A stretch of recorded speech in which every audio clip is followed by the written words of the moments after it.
What's up? What's up, brother? Coach of the year. Man, there's a lot of coaches gonna be How, mad at saying that. how you feeling, man? I'm feeling great, man. How you doing? Good, man. I was at the Barclays last night watching all those fights. Oh yeah, that's a crazy venue, man. That, the Caleb Plant fight specifically surprised me big time, Oh yeah, who it should have surprised everybody. right? Because Except for Caleb. huh? Except for Caleb. He probably knew it was gonna happen. You know Right. how confident. And he did some shit like, did you see what he did afterwards, where he shoveled the dirt on him? Yeah, So, I was what do you movie. think about that? Like when you don't even know if the dude's okay yet, Um, it seemed like it was a lot of bad blood there, so yeah, most times you throw away respect, until later on, right away it is still, bad blood. So I understood why he did it. Of course I ain't like to see Darrell get done like that. I know I've been watching the Darrell since they were little kids. We were in the same region, so and they're younger than me, so I watched them like when they were like 10, 11 years old, I believe. So it right? hurted to see that happen to Anthony, but I understood how Caleb was still in the moment. Hey guys, please subscribe and smash that like button. And if there's any fighters you want us to interview or anything else, any questions or comments, hit us up. We're here for you. Um, Right. Still in celebration mode. Yeah. Probably regret a little bit more now. You know what I'm saying? As time goes on, he'll regret a little more that he did that. But it was a movie. If Darrell would have did it, it would have been a movie. Yeah, it was crazy ending. It was crazy. And I want to get to your fight in a second, but uh, I saw Frank Sanchez fight. Have you seen him fight? No, I didn't see that. Ooh. Have you seen him fight before that though? Oh, for sure. Tell me if I'm wrong. The slight shades of young Mike Tyson in him, Hmm. huh? Yeah. In a Like sense, the power. yeah. Like freakish. Yeah. That was a good Like fight. Conte, like is above average, way above average. Yeah, he's a strong guy. Um, and then the Wilder fight. I mean, that shot. He didn't even sit down on that shot at all. Right. Yeah. That was crazy how that happened, man. And it wasn't knuckles either. Like I teach knuckles to my fighters, and you know, um, especially on the drill. Like the drill, people think the drill is just for show or whatever they say for it, but it's really repetition so that you can muscle memory that you lock things in. So you turn your punches over on every shot. You bring your hands back where you're supposed to go on every shot.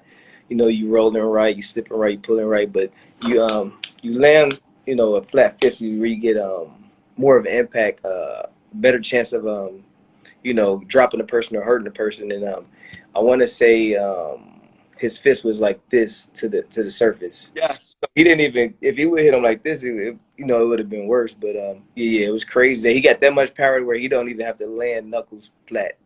Kind of reminded me slightly of how Tank knocked out Rolly. A similar kind of shot where he's walking into it against the ropes. Boom. Yeah, right. Similar timing. But yeah, the Tank had way more hit. Like, He caught the end of the shot, and yeah, Wilder caught him in the process of the shot. Yeah, I yeah, agree. timing. Yeah, the shot was Tank turned that over. Yeah, that was crazy. And I mean, I want to see Wilder fight Joshua next, personally. That'd be a great fight. That's perfect timing for it. Perfect. Right. Yeah. Right. Or Ruiz. I think those would be both great great fights. The one. Yep. Ruiz just got a victory, right? His last fight recently. Yeah, he beat who the hell did he just beat? He Um, I forget his name right off the top of my head, oh, but King Kong, Luis Ortiz. yeah, you're right. Right. It's perfect timing for that. Yep. So the heavyweight division is still on fire. You got a lot of new guys coming in. But But hold on, you know what? It's perfect timing for those fights. But I think both of them can use another winner, another filler fight before they fight each other, because like they just got done, fighting super tough competition, and it's like so we like to push people into big fights real fast because we're fans. You know what I'm saying, but we got to remember that they're fighters and they're on the comeback. They're trying to come back up from falling down so hard, and so I think they both deserve another filler fight before they step into tip top competition. Who could they possibly Because fight? if they both fight, that means one person, like, they come down and then they come up, start the head up, and then they got to go. One of them got to go back down. You know what I'm saying? So give them a chance to get back up to the top, because there's not. It's the heavyweight division is big, but it's not super big like it used to be back in the Evander Holyfield, Mike Tyson days, Riddick Bowe. So I think it'd be good to give them another good fight before they get a great fight. Crazy, last night, seeing Wilder and Helenius fight, especially in Wilder looks like he's a weight class or two below Helenius. He has skinny legs. I mean, the power he generates with that frame is, I don't understand it, really. Yeah, it's crazy. We probably won't ever see anything like that again. Yeah, Probably. like, what do you, as a coach, right, knowing the mechanics of punching, Where what is do it? you, yeah, like with him specifically, where, Yeah, I think he went to Wakanda or something and stole somebody. Yeah, he hit a little too hard to be built like that. it's crazy, right? Yeah, it is. Are you still in England? Yeah. I'm here to the mall and I'm going straight to Floyd. We gotta get ready for November 13th in Dubai. The Coca-Cola. Right, right. So, man, so last night, I gotta say, one of the best fights I've seen. The best female fight I've seen, but I don't like categorizing female male fights. But one of the best fights I've seen in this year in general. Really good fight.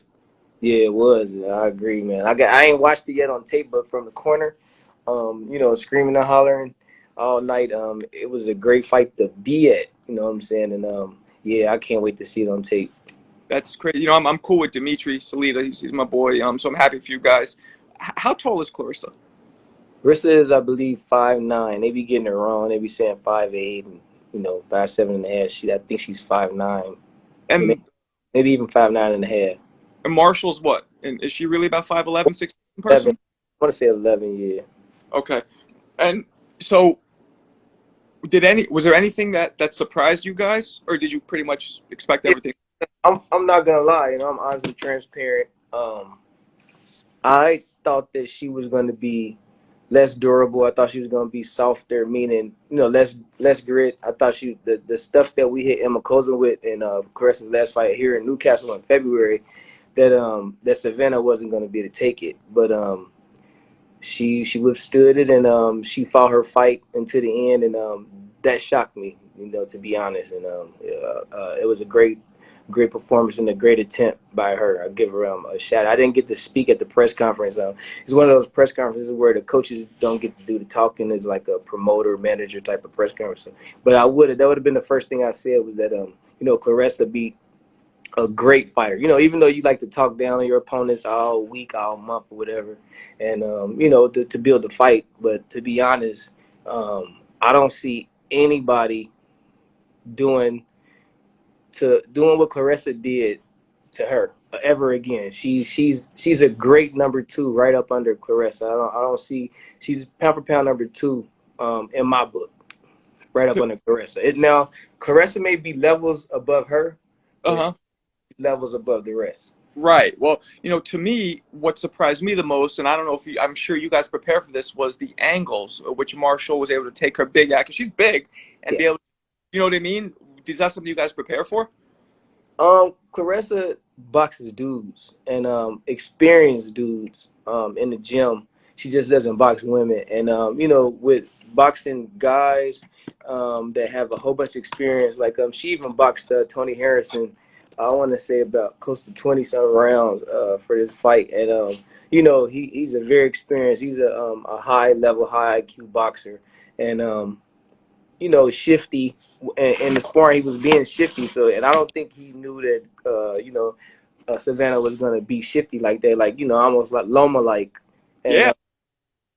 but Claressa's her ring IQ is so insane, and it's getting better every fight too. Like I've been watching her since she was in the amateurs, way before I even thought I would be working with her, and to see her adjust to that, because that was on the fly. When a fighter does something almost brand new, Savannah done it in the past, a little bit versus a few other opponents, but it wasn't at that tempo, wasn't at that pace to where she was, she was kind of like trying to get out of the way and land her shots, get out of the way and land her shots, and getting to the side to where Claressa's not ready, to where it's almost like an advantage of being at an angle where she can get shots off, to where Claressa would have to turn, and it would be too late by the time she turned. So Right. somewhere else. But Claressa, like I was saying, her ring IQ is constantly progressing, and she was peeping that, she was watching her feet as they were in the clinch. She wasn't just looking at her head; she was looking at her feet, and she could tell what she was gonna try to do before she even tried to do it. So, big shout out to Claressa for that, man. I told her that last night that she fought an awesome fight. She rose to the occasion. The whole night, Floyd told me, Floyd was in my ear. Floyd was also like a third coach. Okay. Calling me during the rounds, texting me during the rounds, tell her this, tell her that. And he what we told her was that this was going to be, if she needed to win any fight, this was the one. This was going to open up major doors, and to tell her that same thing every single round she goes out, and she really did it. She really rose to the occasion. That was her. If I'm going by Floyd's career, because a lot of us followed it, so it'd be easy to pull back from the subconscious. Is that Claressa had her Diego Corrales had moment last night, all in one. Man. And there's nowhere to go but up from here, man. She's the cash cow. Nobody can beat her. Nobody can say that they've been 3 times undisputed. And she's about to go for a 4th and 5th undisputed title soon. She's trying to break records. It's crazy. It's crazy. Watching her, they got into her story about the sexual abuse and all the stuff she went through, and it really makes you root for her. You know what I mean? Right. One thing, were you guys surprised at Savannah Marshall's chin? Because she was absorbing some shots. Yeah, that's what I said. That's what shocked me, her durability. I didn't think that she was going to be able to withstand what Emma Kozin did, because Emma Kozin, to me, was tough. I know her corner probably wanted to stop the fight. This was the last fight before this one we had out here in February. I know her corner probably wanted to stop it. I know the ref was thinking about stopping, but Emma was not going to stop. She was not going to stop. And I was like, you know what? Savannah's not going to be able to beat Emma. She's not going to be able to beat this stuff. You go off of looks and you go off of vibes. And as a coach, I've been through it in the amateurs and in my short pro career, to where we can kind of tell which fighters, by the way they walk, talk, and it comes out of their pores if they're going to be tough enough, strong enough, or gritty enough, or if it's just an act. And I'm being honest, I was wrong. I thought it was all an act. That she was going to, be able to come and fight Claressa. You can come fight, people that have lackluster records like 3-25 or whatever, or 7-17. But, fighting a 2-time Olympic gold medalist, it's a different kind of steam they're coming with. And so I thought she was really just talking. I thought she was just, selling whip tickets. But she was dead serious, and she had a hell of a chin. And because Claressa was hitting her with some strong shots, hard enough for her to hurt her hand. Her hand's a little, feeling a little weird, but she iced it and is feeling better today. But she hit her with every shot she could throw, and she put a whole bunch of power on a lot of those shots. A couple wobbles, a couple legs getting loose up under her, but she stood up. She didn't go down. So again, much props to her. What was Savannah's? I don't know if Claressa talked to you about this, but what was Savannah's power like? Was it? Oh, she said it in the ring a bunch of times that she. Did you hear me? The camera said I got to put on the charger, but she said it in the ring a couple of times, and then post fight interviews that she hit like a man, and she really does have power. So yeah. Wow, yeah, she's not gonna give nobody no props like that and not mean it. But it looked to me like really the only real hard shots. There's some of the body shots, but mainly you had to get at the very end of that straight right. Right. But the other punches didn't seem like they were as damaging to me. Right. And I'm glad that Claressa kept her from landing those those long right hands at the end of the shot, because those are the ones that get you out of there. And even if Savannah didn't even have power, it could be a skinny person that doesn't have a lot of power. If they catch you at the end of it, it hurts a lot. Yeah. I mean, that must. So I recently watched their amateur fight. Right. I thought Savannah lost that fight. I don't think Claressa lost. Um, Right. but this still must have been an amazing feeling because that's her only loss ever, right? Yeah. Only loss. Yep. I mean, that's crazy. They said, did she have something in her gloves? Wow, that's a great question, man. That's a Did great. That's crazy that the somebody asked that. did who have something in their gloves? They got to be talking about Savannah. Oh, I know they're not talking about fair and square the globe. nah. I mean, um, wow. So who's next? Who knows? But Claressa's the cash cow. She's up in seven figures now. Um, she's thinking about going down to 54 if nobody calls, if nobody raises their hand wanting to smoke. She's talking about the because the 154 division just recently got really crazy with a lot of people coming up to it. Okay. I don't know the reason why they're coming up to it, but maybe they're trying to get close to the cash cow. It's usually how it goes. People started to chase Tyson, people chase Oscar De La Hoya, people chase Floyd. Once they became a cash cow, so maybe they're What coming. What about a rematch with Franchon? That's huge. She spoke on that at the post press conference. Oh, She said that if they offer them a whole bunch of money, they'll do it. But if not, they're too close of friends to do it for to it has to make sense. Like not the SENSE but CENTS. I thought it was weird that they fought in like their first pro fight or something like that, right? Debuts. Why? I think it was all part of this movie. This is all a movie because now Claressa's undisputed and Franchon's undisputed. So it's crazy how it went, but look at it. It's crazy. Yeah. Now, Then now they can make the fight now again with both of them. Claressa getting a million and better, and hopefully Franchon can get close, shy, or about a million herself. It just depends on the promoters and them getting the money together. But it's very possible for them to both make over seven figures for their fight, great. And which is then for the boxing. so For now, side. now we got Floyd in November. You said, right? November 13th, Dubai. Dubai. What's with Dubai? How come they've really been throwing their hat in there to put on all these fights lately? They can afford it, I believe. I think that's what I would assume. I'm not in the know. I don't really dip into that side of the business. I just I got a whole lot going on with the training and keeping my fighters, thinking positively and stuff like that. And going on the right path. But yeah, I would assume that they can afford it. That's the reason why that they're doing it. And maybe they got something else up their sleeve, but I think that money is the reason. All that oil money, I guess, huh? From what I hear, I think that they have casinos and stuff, so they're trying to funnel people into, you know, being in the casinos and doing all that stuff, having customers, so to I speak. haven't I haven't seen a casino. No, I thought they had. I know, like the country, you I can't, but I think there's a part of it where I heard that they have all that. No. I have no idea. I haven't seen one. I've been to Dubai and Abu Dhabi, but I haven't seen one myself. And I don't gamble, but I saw him keep my radar up for one, but I haven't seen one. Yeah, I don't gamble either. Okay, so who's Floyd fighting? Boy's fighting Deji. He's a YouTuber. He's KSI's younger brother. KSI and Logan Paul. They're the guys that they've been going back and forth and Jake Paul and all that stuff. They really like the first crop of guys that fall under the YouTubers that entered our sport. Yeah, I remember that. Logan fought KSI, right? Twice. I'm not sure. That's before Logan. The first time I seen Logan in the ring was against us in Miami at the Hard Rock Stadium.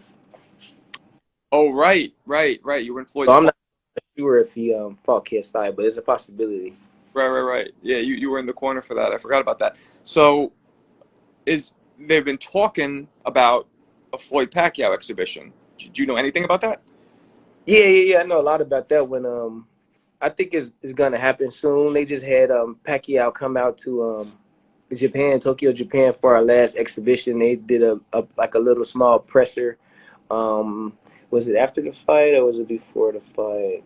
I'm drawing a blank. I've been working so hard, so many camps back to back that sometimes I get the dates mixed up. But Pacquiao came out there, him and Floyd. It was just him and Floyd at the presser, and uh, they didn't talk about them fighting that much. But then Pacquiao, matter of fact, it was before the fight, and then Pacquiao came to the fight.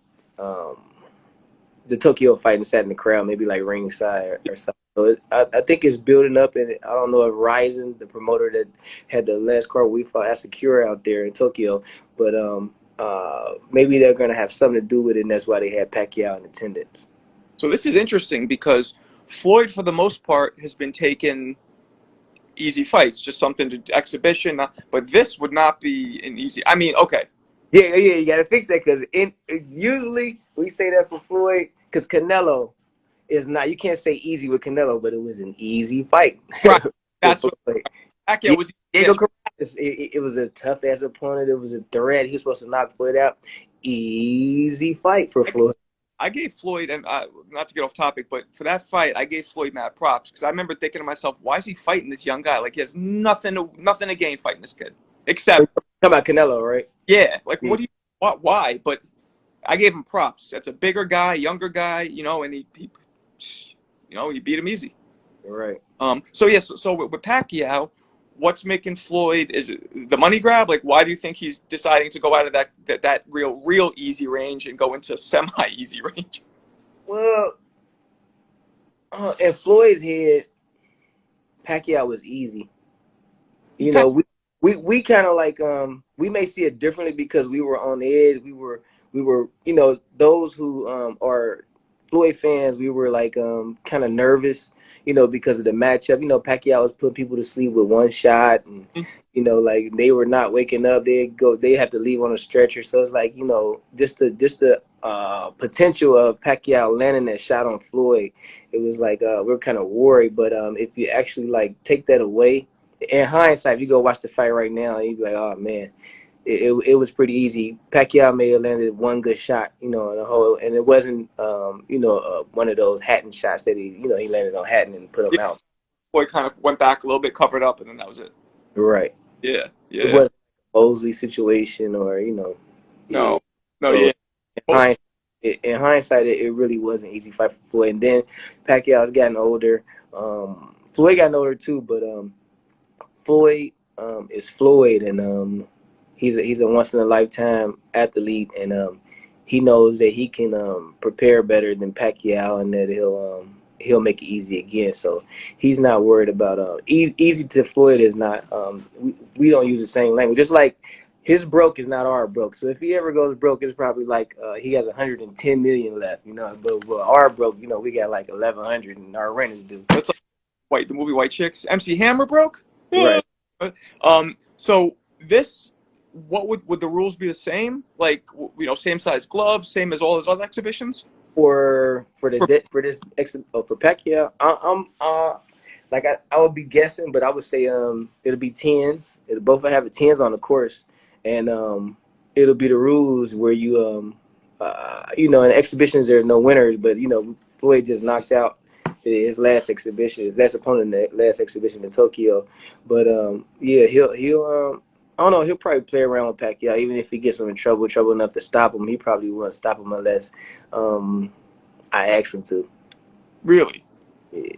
Floyd's being really nice. Floyd's being really nice in these exhibitions. But I tell him, man, come on, man, the people want to see you get some stoppages. Because I know they really do, whether they say they don't or not. Well, so I've had this discussion with people. The Logan Paul fight was Floyd, because it looked to me around the fourth or fifth round when he put up his hands and started walking him down, he was trying to get him. Was he trying to get him, or was he still kind of playing with him the whole time? You would have to ask Floyd that. Okay. You have to ask Floyd that, but I think he was playing the whole time. He was playing the whole time because he said it. You know, Floyd's not gonna lie. He has no reason to lie. He's one of the best fighters the sport has ever seen. I say the best, but I'm just speaking for all the people. But yeah, he has no reason to lie. If he was just playing around and wanted to get some entertainment, then that's what it was. I remember with Conor McGregor, he put those hands up, walked them down, and it was over soon after that. Right. You know, Yeah, that's a look that's at a fight. That's a fight that I think will happen before the Pacquiao fight happens. Is him and Conor. him and Conor again. Yeah, yeah, yeah. He's Yeah, already reached out and offered him 150 because he has the money to make it happen, and they're gonna do it. they're gonna do it. Imagine Connor turning down 150 million dollars. Yeah, yeah, and that's a lot of money now because he's not as relevant as he was back then. So Floyd is staying pretty like what's he trying to fight every 2 or 3 months? I'm not sure, man, but I know he's in a great mood, man. And I'm happy to be a part of it, man. Everybody with around the team and who people in Vegas that visits the gym often, throughout the last decade or two that he's been active. It says that it's a different vibe now than towards the last couple of fights in his career, and he's smiling more, he's working harder, and he's having more fun. So I think he's back in his groove, and the years are being reversed on his age, and I want to say the activity is being reversed. So he's rewinding time instead of growing older. He's getting younger. Yeah, he looks. I mean, he looks good. How's how's AB doing? AB's doing good. I just talked to him. Well, I talked to everybody last night. I always call out when one fighter fights. I call all the fighters and put them on FaceTime with the fighters so they can say congratulations and good job and all that stuff. So I talked to everybody last night. Had him, talk to Claressa. So AB's doing real good, man. He's training. He's in Miami training, and he just said that he's gonna get strict. He's gonna go vegan breakfast and lunch, and then he can eat what he want at dinner. And but he's gonna start knocking his weight down, and he's been staying ready. He's been to camp, out like a little pre-camp with Coach Kevin Cunningham. That's like his uncle. That he used to train him for a couple fights up until the Pacquiao fight. But there's like an uncle to him, so he's staying busy with him. He's boxing Cunningham's fighters, the fighters in the stable. So he's staying busy, staying active. He's staying in the gym, staying on the right path. He's gymming home, and then gymming home. So he's doing pretty good right now. Spirits are up high, and he's looking for a fight. I want to say he want to fight tomorrow, but I say it'll be like really early January. I hope. Is there anybody in mind? I can't say. Oh, you can't say. Yeah. Okay, okay. I respect AB for coming out talking about the mental health stuff. I don't think people realize in this sport how hard it is to say some shit like that. Right. It's really hard, man. So much criticism. It's a real macho bullshit. And I respect him. I really do. And I hope he's a lot better. I hope he opened up. I hope he's doing whatever he needs to do to get better. Right. And just imagine, because AB's probably the most hated. It used to be Floyd, and then Floyd kind of changed, and started being less of a villain, and towards the end of his career, and so it went from Floyd being the most hated to AB being the most hated, and some of it is because of the things he do and say or did and said, but yeah, just imagine what just thinking be prior to him coming out and saying that, like him thinking what are people gonna say, because they say shit to him every single day, all day long. He's hearing negative stuff, in the social media, from in the DMs to the comments to posts other people post in their comments is saying all kind of negative Right. stuff Right. on, and you're broke and all this stuff that whatever they can say, they think that they can get up under his skin and make them feel miserable because they're miserable. Right. And then to come out and to do that when he knows he can predict what people are going to say, and it still had the balls to tell the world, this is why I pulled out, and this is why I'm not gonna fight. So yeah, I told him, and I had to talk with his mom for a couple hours, the night of and the night after, he made the decision, and yeah, we were really proud that he did that, because it takes a lot. Most fighters wouldn't have did that, man. But AB's different. He's obviously built to withstand all of the hate that he gets, because anybody else would have crumbled. Yeah. And he couldn't even be here right now, to be honest. He's taken a lot, but Yeah, I mean, Danny Garcia came out and said the same thing, which tears after a victory. So what I'm saying, tears after a victory. great. That a lot. So just imagine how he feels when he's down. That's the up moment that you're crying and you're still sad. You can feel that pain from the mental illness and being depressed. So just imagine how down somebody is when they're feeling like that, and there's a downtime. I think a lot of people don't realize also what COVID did to all of us. I think the past 6 months to a year, a lot of people were out of survival mode because I feel like we finally feel like COVID's gone. And I feel like it low-key affected so many people, even when you don't even realize it. Because Right. it's happening Sure. right about now. You know what I mean? For sure. You're right. You're definitely right about that. So it's coming out. Brian Garcia started it, and people shit on him, But then when people like AB or Garcia come out and say it, it starts gaining more, credence. hmm And then also some people, it's cool for some people to have mental illness, and it's not for some other people. It's one of those things that can't win for losing, man. And but I'm just glad that he had the balls enough to pull out of the fight, because anything can happen in the ring, and you got to be as close to 100% as possible. And if you're under 50, come on, man, Yeah. No, can't absolutely. can't do it. Who else do you work with? Claressa, Floyd, Tyron Woodley is my brother, and I always train him. And AB, just 4 people right now. I'm in the process of doing something that's probably never been done in the sport. Where I got an agency that they work with NBA and NFL players. They're gonna do something like we're gonna make room for one more fighter, and whichever fighter wants me, they're gonna. That's the last fighter I'm gonna have, and I'm gonna be locked in with just 5 fighters. So, but the You got fifth one. fighter come with they have to be serious, and they have to come with it. It's a huge deal. So you want to take one more, either NBA or football player who wants to box? No. I'm saying that the people who are gonna do this deal for me is gonna find one fighter. They're Oh, gonna ask the world, the sport, who wants the opportunity to work with this guy, because he only has one slot available, and then I'm gonna be locked with the 5 guys, and I won't be able to train anybody else. is it going to be like a TV show kind of thing? No, it's just a big deal. It's just gonna the biggest deal that they can get me.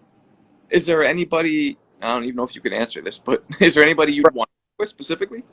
Oh, specifically, I'll work with anybody that's positive, and they're trying to be great. They have to be family oriented, and they gotta want it more than I want it for them. I can't say too much, but I'm an easy guy. But the deal is the people, the agents that deal with the NBA and NFL. That this guy he's promising me because he spoke to some people already that I'm gonna get a great deal. I can't say too much on it, but it's gonna be a huge fighter that makes 8 figures and better each fight. So So you kind of know who it's going to be. I don't know who, but the caliber is, what I'm saying, is up there. So I'm just fortunate for this opportunity, and I can't wait to for them to put it out. That's great. That's great. Wow. So you got your hands full, huh? Yeah, I will be 5th. Right. Well, I got my hands full already, but I'll definitely be full at 5 for sure. Because 4, I don't even get like right now. I'm leaving London. I just left AB, came here, went straight to Claressa. Well, I left AB, went straight to Claressa. Now I'm gonna go straight to Floyd without a day break. I'm going straight to Floyd, and then we're November the 13th, and then most likely one of my fighters will be ready again right after the November 13th. So yeah, I'm already full, man. But I'm blessed and to even be in this position, man. So I'll never complain about being busy. Shit. Well, man, congratulations again. I mean, Claressa seemed like you both seem happy. She was all through the roof. Oh, happy ain't the word, man. Yeah, It ain't really just. It's just still settling in. Like we keep on going crazy. We go like, man, like the O2, 20,000. Like some men, some huge name men can't, sell out the yeah, win. I yeah. mean, I'm sorry, the O2, and yeah, it was an all women's card at that. There was not one Great. man, no co-main event man, a big heavyweight competition or anything. It was just The women. women referees too, just all women refs. Just kept that shit all female. That would be funny. It was Um, crazy. and props to you because Claressa looked really, really sharp. I mean, I haven't seen her fight that much, but I saw this whole fight, and she looked really sharp, real grit. You know what I mean? Knew when to throw back, like knew just the optics of it. Like you're gonna land one on me, I'm gonna land three on you. Like she was just on it the whole time. Yeah, I think this was I can't take much of that credit, man. Also, John David Jackson was the other coach in there with me, and he's been with her longer than I have. But Claressa really she outdid herself. This was 10 years in the making. Some of this stuff was before me and John even shook her hand. She dug deep. She went deep she felt some of that pain. I kind of reminded her that I said, in a few of those rounds, I said, remember how it felt. Remember how it felt when you lost, and go out there with that pain. Because when you lose, that pain you feel, man, and then when you get back into the gym and you go on, you punching the bag harder, you use it as fuel. And she did, man. So if she was more tired than she looked, that pain pushed her, man, into different gears, and all throughout the fight. She looked good. She looked really good. I only remember one time seeing her kind of feel the power for a second, but not, it wasn't wobbled, just kind of being like, oh shit, okay. But other than that, I mean, and even that was more just like she looked good the whole fight. You know what I mean?